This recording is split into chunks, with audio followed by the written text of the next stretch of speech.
Destiny Multipurpose cooperative সোসাইটির নামে গ্রাহকদের কাছ থেকে অর্থ আত্মসাৎ ও পাচারের মামলায় ডেস্টিনি গ্রুপের চেয়ারম্যান, পরিচালক ও এমডি সহ ৪৬ জনকে বিভিন্ন মেয়াদে সাজার আদেশ দিয়েছেন আদালত।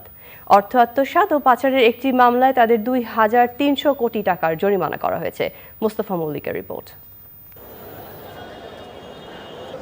ডেস্টিনি মাল্টিপারপাস কোঅপারেটিভ সোসাইটি ও ডেস্টিনি টি প্লান্টেশন লিমিটেডের নামে বিনিয়োগকারীদের কাছ থেকে টাকা নিয়ে তা আত্মসাৎ ও পাচার করা হয়েছে। এমন অভিযোগে ২০১২ সালের ৩১শে জুলাই রফিকুল সহ ডেস্টিনির কর্মকর্তাদের বিরুদ্ধে পৃথক দুটি মামলা করে দুদক। বৃহস্পতিবার এই মামলার রায় দেন ঢাকার বিশেষ জজ আদালত ৪।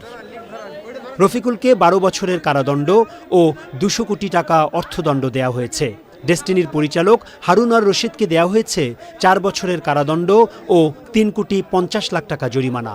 বাকি আসামিদের ৫ থেকে ৯ বছরের কারাদণ্ডের সঙ্গে অর্থদণ্ডও দেওয়া হয়েছে। ডেস্টিনি গ্রুপের যিনি প্রেসিডেন্ট ছিলেন লেফটেন্যান্ট জেনারেল অবসরপ্রাপ্ত হারুন আর রশিদ এবং চেয়ারম্যান ছিলেন মোহাম্মদ হোসেন, এছাড়াও আরও ৪৩ জন, মোট ৪৬ জন আসামির বিরুদ্ধে আজকে রায় প্রকাশ করা হয়েছে এবং এই ৪৬ জন আসামির প্রত্যেকটা আসামিকেই সাজা প্রদান করা হয়েছে।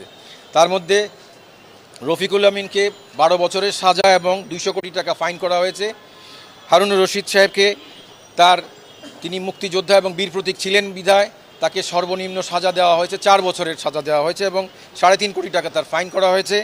এবং যিনি সভাপতি ছিলেন মোহাম্মদ হোসেন, তাকে ১০ বছরের সাজা দেওয়া হয়েছে এবং ১.৫ কোটি টাকা ফাইন করা হয়েছে।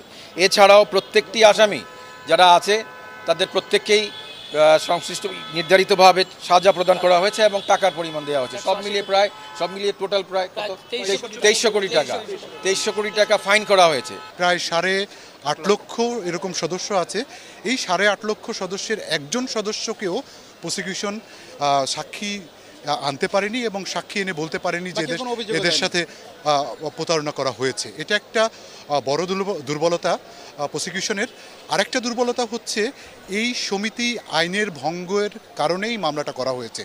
রায় ঘোষণার সময় রফিকুল সহ ৭ আসামি আদালতে উপস্থিত ছিলেন। তাদের কারাগারে পাঠানোর নির্দেশ দেওয়া হয়েছে। Mostafa Mallik, channel I, Dhaka.